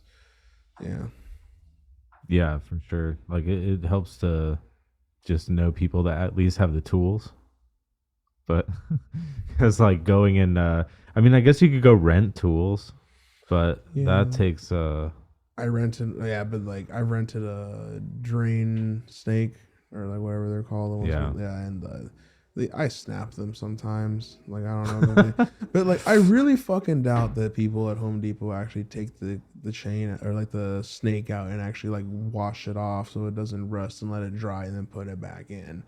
Motherfucker, I really doubt that, you know, because like I've not done that once, you know, and I regret it, and I need to do that because like now I'm buying every tool that I can get to just maintenance a house. Sure. Like every little thing. Air compressor for my tires, you know, anything now, dude. Yeah. Caulking. Yeah, my brother bought his house from my grandpa. It was like that house has been in the family for so long. Like that was the house my grandparents had when my parents or my dad was in high school. So it was like they've had it for a long time. So when I was a little kid, I remember this house. You know, we both grew up in that house pretty much. That was like grandma and grandpa's house. Mm-hmm. And when he bought it from my grandpa, like all of a sudden there was a problem with the plumbing. And it turns out the tree in the backyard had grown into the pipes and like fucked all of them up. It was so bad. And like he had to put all of this work into it and like take out this loan to get all the work done. Like right after he bought this old house. And it's like, damn, dude, that fucking blows. It's like a house from like the fucking 50s or 60s. It's like all block. As long as shit's to code, man, you can really maintenance things like pretty well. It's just like he had to completely redo the drain line all the way through the backyard. I bet. Just huge trenches from multiple sides of the house. Like, oh my god. Oh, multiple sides. I was it was the back, but it was like from 3 different spots. They had to cut through the patio as well to do it. So they actually had to cut the patio to add a drain line. That like it sucks so bad. Now they have like a big cut through the patio slab. But so much shit. You like have to maintenance your own house. But I'm very fortunate because like owning a house is I feel very dude, man. I feel like I'll never own a house. That sucks. Being in an apartment. Like I feel like I'm trapped in the fucking rent loop. You know, it's like, god damn it, dude, I missed my chance. I mean, again, that's a whole mental, like, I'm in a different position because of where I'm at, but I'm also like, now that I'm doing what I'm doing, I can't spend all my money. I can't know that my next paycheck's going to be the same. There is no guarantee. So now I have to really budget, put like 50 to 100 every paycheck just to like, in my own mind, be like comfortable that I know I'm going to be okay because like now I'm my own boss and it's interesting, you know. I'm very it's a different beast. I get paid like hourly. I go and I have to clock my hours. I'm at this job site for this long doing this or whatever. Whatever I'm doing, I'm making the same amount hourly, It's not always the worst, but you gotta at least. I definitely gotta do what you gotta be happy with a little bit, or at least like be actually happy. I think the gear that I install is cool, like AV stuff. Like it's all right, like, but at the same time, I don't really care about conference rooms. I don't really care about like the best solution for your conferencing issues. Like, it's kind of cool how like the system is where walk up with a laptop and you plug it in and it'll like pull up your laptop on the screen and like it's already automatically programmed and everything. It's like, that's mildly interesting, I guess. It's not like my passion, you know what I mean? Like I don't want to work on AV equipment. I don't want to be the best AV guy there ever was, so it's just like I'm just kind of like doing this for money and like I'm getting better at it, but it's just a matter of knowledge, like knowing all the equipment. There's like thousands and thousands of products for doing AV stuff. I mean, you're dealing with all sorts of different like video signals and audio signals. We're doing like theaters to conference rooms to classrooms, But so it's just a lot of knowledge to take in. But like I would rather do like this podcast or like make something, or work with more of a creative sort of industry and make money that way than just installing machinery. But it is hard, but like there has to be like some sort of avenue where this could work. Or I keep talking about stand-up comedy, but how nerve-wracking, dude. I think I would be eaten alive, man. Like, I feel like it'd be easier to just, I don't know, anything else, dude. That sounds fucking horrible. Yeah, it'd be easier to walk out on stage naked than to fucking try to tell jokes and fail. Like, fuck, dude. It's so nerve-wracking, but like I want to try it at some point. I feel like if I do that, maybe I could get somewhere. At least funnel people to the podcast. Fuck. I mean, everything's going in a digital world and realm and stuff. So like,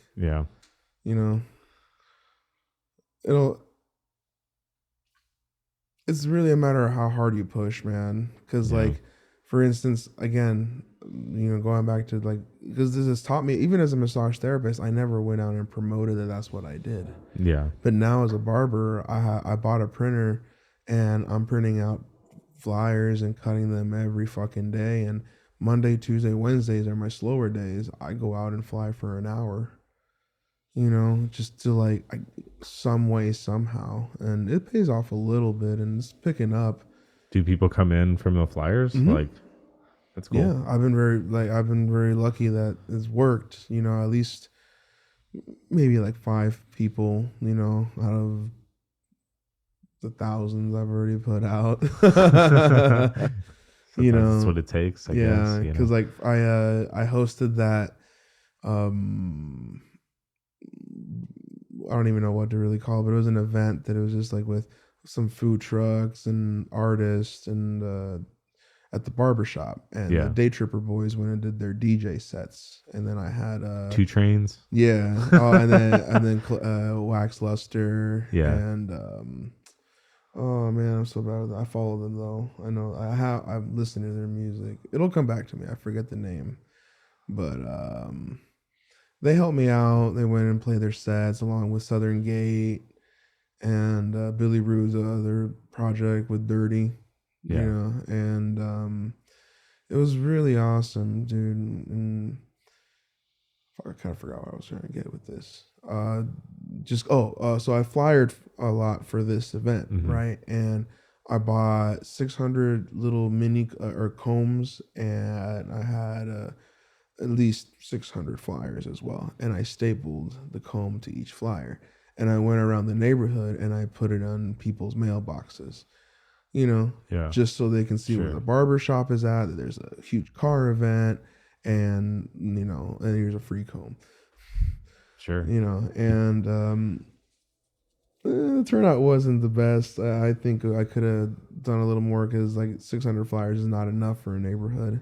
No. What I mean? You run out of those real quick. Oh, so quickly, bro. And then I only have so much resources to also print stuff out, and and I'm getting you almost just need to order flyers from a print shop at that point. No, it's so much more expensive. I think it's better to get your own really good printer. No, I mean just cheap ass flyers though. Like you could get them real cheap.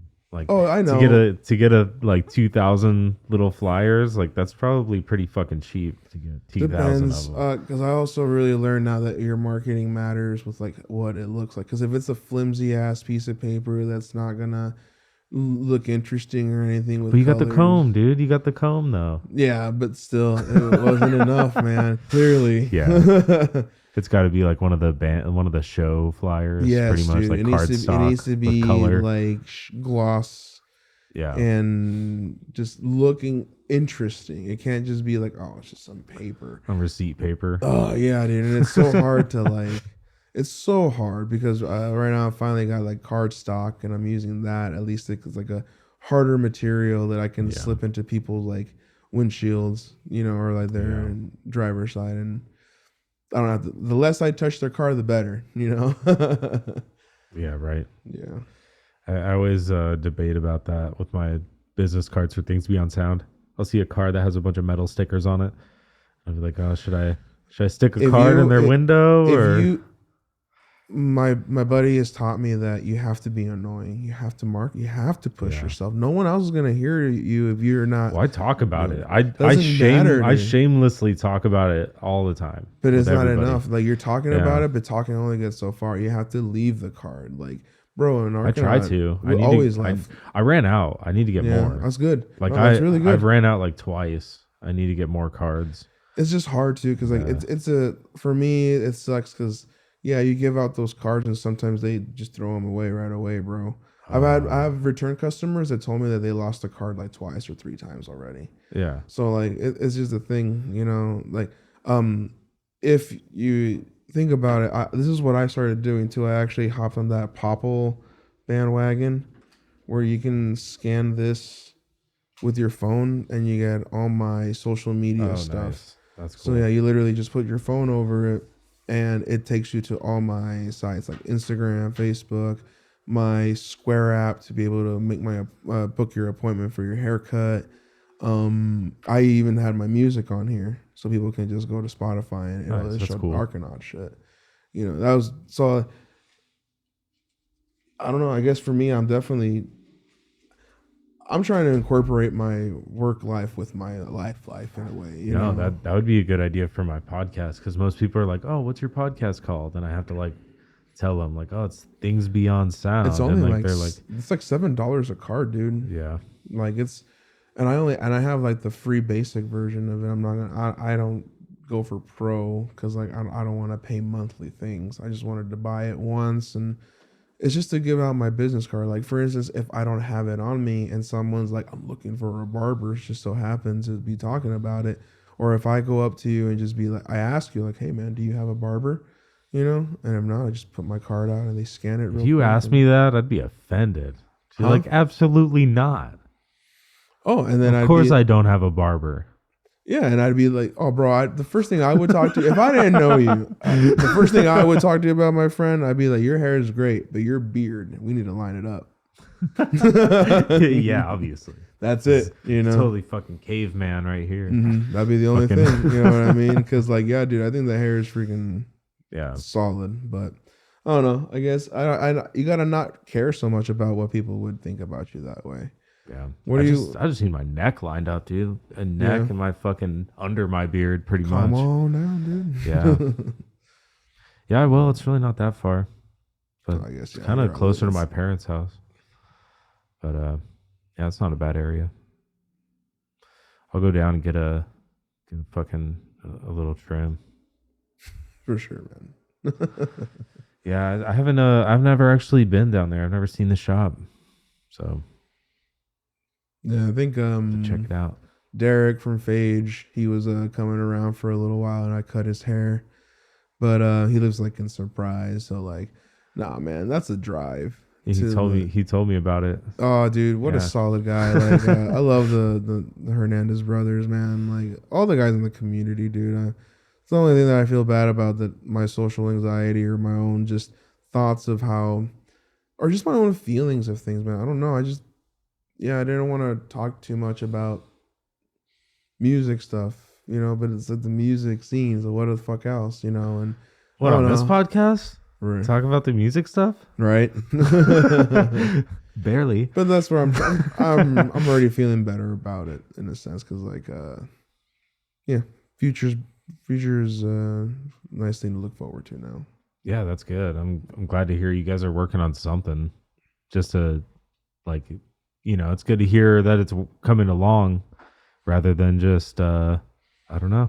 I'm definitely very grateful that Attila and Dan aren't like disliking my vocals, because we're definitely a lot harder on ourselves this round just because of how everything, you know, was. And but it's good. We need to be picky with how we actually sound. And yeah, well, I'll be an opinion. I'll be a test audience for anything. If you wanna show me anything you got, you know, I don't fucking give anything out anyways. Yeah, but I'll give you my honest opinion. Maybe it'll be behind the scenes. I'll show you. Yeah, absolutely. Like, we're not gonna fucking show it on here. I'm not gonna release your music on. You know, I'll put it at the end. Just get all the way to the end. It'll be there. There you go. I promise. I promise. But yeah, man. No, I'm not releasing any of Luis's stuff. That's for you guys to do. But I can't wait to hear it. It's gonna be cool. I love that old Archenaut stuff. And then like I liked hearing how it evolved. Like I was there the whole time to hear it like evolve all the way. You know, I knew Archenaut before I was working with you guys. Like, so it's like I've known Dan since he was in like high school. You know, we were in high school together. I know, bro. So it's like we fucking I've seen his music like change. It's pretty funny. But I think it's really cool though. Yeah. Just the I don't know. It's probably like a few months ago now. I went over to his place to have him record some guitar riffs for me. Shit, that was a while ago. That was more than a few months. But I had him do just like little like couple second riffs so I could use them in like videos and stuff. And I kept having to tell him like no, like less melodic. Just strum on your strings. Just hit them really hard and like do some fast stuff. and do your older stuff, you know, like old, He's definitely he's changing his it's like I was style like now, trying to yeah. get him to go back in time, like no, like Archenaut, like come on, like I do can't something believe you still fucking use heavy. like, you know, like, man, I'm so sorry that that's me on your recording and stuff. Because like, What do you mean, dude? Everybody loves this intro. Really, dude? Oh, Yeah. I think it's just In case none of you knew, like Luis is playing guitar on the intro. He does the guitar and he does the vocals for the intro. Like it's just you. Like there is no other sound. There is no drums. I no. feel honored that you did that, and yeah, that's why I just can't believe that you've been. It's kind of how like when you made the logo for Archenaut, dude, and like, you know, seriously, first try. Yeah, dude, Fucking so, roll like, with it. Thank you, and we need to get you something better, bro. I've always thought about that for your logo, though. I've always thought about that for the Archenaut logo. I was like, damn, I did. That was like my second or third try. Like I was expecting to work on that a lot harder, and Dan was like, "No, we're gonna use that." Yeah, it was it, like, man. Immediately, really? everybody was like, "Oh no, that's you guys it." used it for like what 5 or 6 years?" It's like Jesus Christ, dude. Oh god, that long, dude. We're so. Oh. Oh yeah. And then finally came out with the Arc, which like that helped. Yeah. I want to give a quick shout out to Brady. Love you. Thank you. Yeah. Can't believe that, dude. Because he got the fucking tattoo of the Arc on his arm. Oh, Alex Brady. Yeah, he got the tattoo. Man, yeah. Like, I know it means something totally different to him. Like, he explained to me is like really just a time period of life. But like, that shit brought a tear to my eye. I can't believe someone actually put this thing I created of a drawing. That was me, bro. You know, like, I'm not an artist like that, you know? So like, oh, it was such a cool feeling. So that's why like I get the feeling of like, so we love the Archenaut like name logo. It was always it for us, man. If anything, it's kind of inspired us to keep to somewhat symmetrical stuff like that. I see all of the imperfections on every one of those letters. Every time I look at it, I'm like, fuck. But it's because I drew it, you know? I did not do the proportions right at all. Dan like literally took my rough draft and ran with it. And I was like, you want to like even out some of those lines and make the letters like at least the same thickness? And he's like, no, we're going like this. We're just going like this. I was like, and we put it on a banner. Yeah, I was like, okay, dude. No, the banner was the old one. That's right. No, that's right. The banner you guys had was the logo before the lame I drew the letters. Yeah, it was just the A and the T were like, that was it. It was still cool, but it worked. No, the one, yeah. I've always wanted to get a banner of that one, just like black and red or something. Just like Dan still jokes about like wanting to get one just because, just for the fuck of it, just for the studio. Yeah, just say you never used it. Literally, just like just for ourselves. Bring it out when you do the Archenaut cover song. Get out of here. Oh man, I'm telling you, just so embittered. Come out and do the breaker. The worst one. Oh no. Dan would probably feel like he always says about how he just feels his naive stage, or what was it? His just the immaturity of like the way he wrote that song. It's a good mosh pit song. Yeah, it was. It's just a good song to like get people to fucking like fuck around. That's it. It's just super fast. It's so hard to follow. Yeah. Oh man, dude. So hard to even hear. Madness. Yeah, it was a lot. A lot of lessons learned, and yeah, we're totally doing things differently. No, it's okay, man. I like the dynamics. Like Archenaut shows were always so dynamic. You get like fucking clarity, and then like goes to like follows no shadow, shit like that. Like it's just so like up and down and fucking fast, slow. It's pretty cool. I'm glad that. Thank you for like really always, supporting that, man. Yeah, for real. I was always a huge Archenaut fan. I loved it. And to everyone that's just, yeah. But, yeah, I want to see the newer stuff though, just because I know you guys are always trying to write more. I just want to see it get recorded. Fucking see what it would take to schedule something with Ryan Johnson. See if you can hit him up. You know who that is? He's a lead singer for Cebulia. Okay. Actually, Cebulia, this shirt. Mm-hmm. He's a lead singer. He's like we probably follow each other on some social media platform. Yeah. Like I'm so he bad. does a lot of recording and mixing for some of the dudes in the scene. I think he's doing a Maya right now. I think they're working with Ryan. It's either a Maya or Rattlesnake Suitcase. One of Dakota's projects. Yeah. We're working with the dude that did Born of Ash. Okay. Yeah. We're with Jared. Yeah. That's They were telling me about that. with. Yeah. But okay. I mean, this is good to know. Like, more and more people that do those kind of things in the scene. Cause like, honestly, really look up to even like Nate and Dakota, because like they've been networking a lot, and I've seen like Nate's growth of things, and I forgot. I think it's like one of his members does like recordings for drums, like professionally for like just bands. Like he'll learn it and do it. I think it was like Short Savithica's drummer that just does that. I'm so bad with names, but like it's just so cool to know that people really are like pushing to do whatever it is to be in the music world. Yeah, just do it. I think the scene here is growing too. It's growing like slowly, but it's getting like bigger and bigger. Like it's like incremental. It's not like exponential. It's not explosive, but I think metal is getting like bigger and more. It's like more accepted. Like the heavier styles are kind of boiling to the surface a little more. Mm-hmm. It's not so much like, oh, you listen to that screamo shit. A lot of guys our age now, like the millennials getting older, we're all like, oh, what kind of metal do you listen to then? Yeah. We're all asking each other about bands and stuff rather than just like, oh, I hate metal. Shit. Yeah. But I just remember in school, there was a lot of that, like the times in like the 2000s.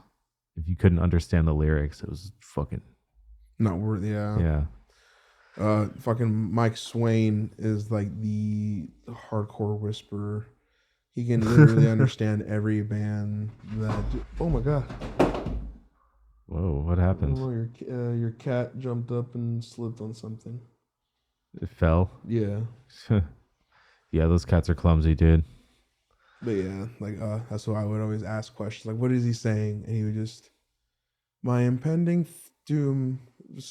Or whatever, like he just was able to just say it so like clearly. Yeah, always. Fucking hardcore, dude. I can't do the hardcore bands or like the deathcore or whatever. Just the I like death metal, shit, some deathcore, but like just the straight up hardcore, like chuggy kind of. I guess I should have said like whatever genre you would label as like just like the real low guttural, just hard Cookie Monster vocal stuff. I guess extreme vocals. Yeah, and he was just able to, it was amazing. Yeah. It was amazing. I think it's crazy when like the singer of a band, they're just guttural, just like, and then you just like look over and see 5 people like singing the same like lyrics, or it looks like they are, you're just like, how do they fucking know the words, dude? Right. Yeah. Like what is going on? Like they must have looked this shit up and memorized it. Like there's no way they know. Like yeah, but some people like, I don't know if anyone else in the world can do that, but yeah, Mike Swain, that's the dude who I know just has that ear to understand it, and I don't know how. I knew like some of the Archenaut lyrics, but Steven was able to sing like more clearly. Like he didn't really do like guttural vocals. He did more of like a yelling kind of style. Mm-hmm. But I don't know. His voice was just low enough to where it would pass for gutturals. Like I personally it's wish such a low voice, and when he yelled, it sounded kind of cool. I personally wish we did more or use more of like an actual low or lower voice. Yeah, I liked his voice and clarity. Yeah, like that's one of the reasons I liked clarity. That was definitely it was good, man. Really, that was probably the best one. It's gonna be a hard one to bring back. Yeah, that one might have to be one of the covers. I don't know. I don't know either, man. I really don't know. Like I don't want to touch any of that for a while, dude. Like really That's in the range of songs that's like all for me it's all of it, dude. Like all of it. Yeah, like even the old stuff. Yeah, Ruinous and Adoptive Son, they're out. Like I don't want to fucking I don't want to play them anymore. Like they're just, it's a shame that they're not like existing in a sense, and who knows, maybe we'll have a change of heart in some way. Cause like we were trying to really do it with like Archenaut, but like I guess I lost my shit, man. I didn't have the patience for how things were going, and I needed more. I just needed more. Yeah. And call it whatever, selfish or whatever, but I feel a lot better now with the decision that we've all made, and because it wasn't just to however maybe everyone feels or whatever, you know, like I don't know, but yeah, I don't know. We tried. Yeah, man. Well, we tried. Like I am glad we tried. Yeah, we learned a lot throughout that whole experience. But I mean, as long as you get songs down, you know, just get the songs there that in a way where you can distribute them. Like the internet is no use if you can't distribute with it. It's also just it was hard for us to also have like an artist to do the art. Like we want like a real artist to hand draw something amazing, and this shit takes money, shit takes time, and the art's a hard part. Mm-hmm. But that's why you see a lot of bands like the first fucking album is like their name on a black background or whatever. Well, there's nothing wrong with that, you know. But it's just, man, I guess we just didn't hit. We just weren't it then, you know, and it's okay. Like, you know, like, well, fuck, dude. Like, I don't know how else to explain it. Like, however we feel that, why didn't we make it or whatever. I liked Art's design of it was Dan's design of the arc. He did the arc, and then he just had like a bunch of like Girls Gone Wild pictures behind it, like titties. Dude, if you had a T-shirt that was the arc with just titties behind it, like. That would have sold. I'm sure it would have, but not for the right reasons. I guess that would have made it. You guys would have made it. Like that would have been the whole thing. You could have sold 1 million of those. You'd have been millionaires. I guess maybe, man. But that was where the hard part was, like really agreeing at what we all liked, or it was just, you know, because like you don't like titties. Right? Shit. When you put it that way, come on. No, even girls even like their. You sell 100,000 shirts for $20. That's $2 million. I guess our pride got in the way, man. No, that's all right. No, like I don't know what. Yeah, you're not wrong, because like it would have been nice to just put everything out, because how do you know what is liked or isn't until people decide that? Like, you know, isn't it? Yeah, there's a certain amount of like silliness that I like in like the death metal scene. There's like some people like this, like the artwork on that shirt. Some people like it, some people don't. Yeah. Well, the silliness, I mean, is like, sure, the artwork on this looks crazy. I wasn't referring to the silliness of that. Listen, like the artwork looks crazy and hardcore, and the music, when you listen to it, you're like, holy shit, this is really heavy. Like the Ryan doing vocals, he's like super guttural, like rah, rah, rah, rah. You know, like what you would think the hardest death metal sounds like, and then like they come out in Ghostbuster costumes. I know that, yeah. And like with the backpack and the fucking gun, like they're the Ghostbusters. Like that's fucking brilliant, dude. That like tiny little bit of like what the fuck, like, you know, it's kind of fun. It makes it a little more fun. It's not just and maybe that was our problem. We weren't able to let go of such a serious, like why were we so serious? And I don't know how to answer that, because even I pushed for certain things like that, and I don't know. And like even like Lamb of God and Slayer, even they do fucking goofy, stupid shit sometimes. You know what I mean? Like I like the bands that like don't take it all like 100% seriously. You know, there's like always like they'll do like some stupid fucking prop shit on stage one time just to get a laugh out of the crowd, like something. You know, just some don't take yourself so seriously, like fucking I don't know. I definitely don't know how to balance any of that. It's like, I'm trying to. I feel like Slipknot's too serious. I guess, but like, they're serious. I guess. They're serious with how they just want to be, in the sense of like, Yeah. their masks are the way, when you explain them out loud, it sounds ridiculous, but when you see them, you're just like, dang.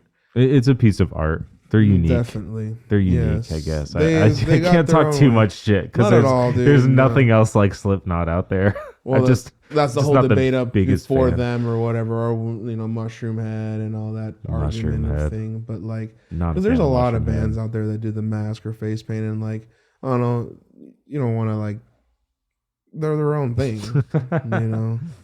But like, I don't know what level of that is to let go of such a seriousness of like, what are like, like, what if we want to write a song about drinking just beer, but our band has only been writing about war and like a lot of fucked up things. Why can't we all of a sudden switch gears, and like, Yeah. some people say that you can't because it's just way too weird, but like, why not? Don't listen to that song. Right? Or release it as a single. If you Mhm. think it's like too far off gear, like release shit like that as singles. Who cares? True. Like you can theme a whole EP of like songs like that or whatever. But I mean, like, Steven was already goofy enough on stage. He would always have like some stupid jokes.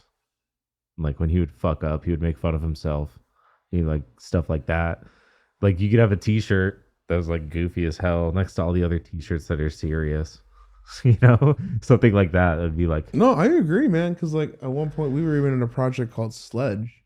yeah, And I don't know why, but I was just like all about stupid, funny marketing things and like how fun would it be. But like imagine like girls' underwear and guys' underwear. All right, and the girls' underwear would be the top of a nail head, and then the dudes' underwear would be a hammerhead. sure. I don't know, stupid things, but like, I guess not. Maybe, who knows? Maybe that's why it never happened, because not everyone would want that kind of shit. But like, it was just like, why not? Because who knows? Yeah, I think it would work. I like the bands who have like the booty shorts and shit like that, like the random stuff. Oh, kitty. Oh, geez. Cats near the cameras. That's all right. Whatever. Meow in the microphone. That's the loud one too. She will Mm. meow. But yeah, that's DJ Demon Jr. But yeah. Well, way to interrupt us, Cat. Fucking Yeah. asshole. Unfortunately, though, I do gotta get going here as well. All right. Yeah. It has been a good conversation though. No, man, as always has been, and I appreciate you still. Honestly, like, still feels like we've talked just yesterday and hung out still for me, and even though it's still been. Yeah, it's good, dude. Yeah. We'll never. I don't think that'll ever change. Like we always just hang out and hit it off, right? Every single time. Like that's not going to change. But it was good having you on, and hopefully we get we were talking off camera, I think, about a cooking show. Yes, I would love to do. Well, I've been in talks with somebody, Jacob, actually, about Jacob Santoro from Basement Dweller, talking with him about maybe starting a podcast network up. And having a cooking show would be fucking sweet. I would love to. That'd be cool. Yeah. Even if it's just like once a month or something, a couple times a month maybe. Mm-hmm. Just do a cooking show. Come over with a camera. Fucking maybe have a new guest. Have one of the metal guys come over and cook.